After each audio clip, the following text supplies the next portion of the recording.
ইরানের জনগণকে সাহায্য করতে রাশিয়া প্রস্তুত বলে জানিয়েছেন রাশিয়ার প্রেসিডেন্ট ভ্লাদিমির পুতিন। তিনি বলেছেন, ইরানের বিরুদ্ধে আগ্রাসন ভিত্তিহীন, রাশিয়া ইরানি জনগণকে সাহায্য করতে প্রস্তুত। মস্কোতে স্থানীয় সময় সোমবার ইরানের পররাষ্ট্রমন্ত্রী আব্বাস আরাকচির সঙ্গে আলোচনার শুরুতে এই মন্তব্য করেন পুতিন। এই সময় পররাষ্ট্রমন্ত্রী আরাকচি ইরানে মার্কিন হামলার নিন্দা জানানোর জন্য পুতিনকে ধন্যবাদ জানান। রাশিয়া ইতিহাসের সঠিক দিকে দাঁড়িয়ে আছে বলেও জানান তিনি। খবর রয়টার্সের।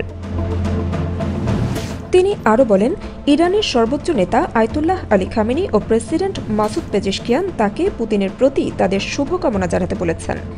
এদিকে ক্রেমলিন বলেছে, 3টি ইরানি পারমাণবিক স্থাপনায় মার্কিন হামলা সংঘাতে অংশগ্রহণকারীদের সংখ্যা বাড়িয়েছে এবং উত্তেজনাকে নতুন মাত্রায় নিয়ে গেছে। ক্রেমলিনের মুখপাত্র দিমিত্রি পেসকভ বলেন, ইরানের পারমাণবিক স্থাপনার কি হয়েছে এবং তেজস্ক্রিয়তার ঝুঁকি আছে কিনা তা এখনও স্পষ্ট নয়। মার্কিন প্রেসিডেন্ট ডোনাল্ড ট্রাম্প রাশিয়ার প্রেসিডেন্ট ভ্লাদিমির পুতিনকে হামলা সম্পর্কে আগে থেকে কিছু জানাননি, যদিও তারা মার্কিন সামরিক সম্পৃক্ততার সম্ভাবনা নিয়ে সাধারণভাবে আলোচনা করেছেন বলে জানান পেসকভ।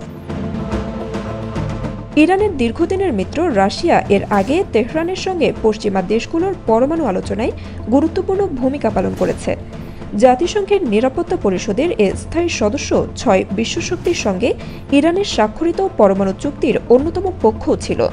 ট্রাম্প তার প্রথম মেয়াদের মাঝামাঝিতে 2018 সালে যুক্তরাষ্ট্রকে ওই চুক্তি থেকে বের করে নিয়েছিলেন।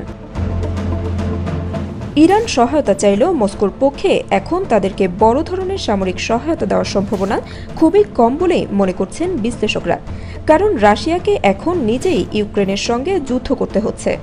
তার উপর ট্রাম্পকে রাশিয়ার সঙ্গে সম্পর্ক মজবুত করতে আগ্রহী দেখা যাচ্ছে।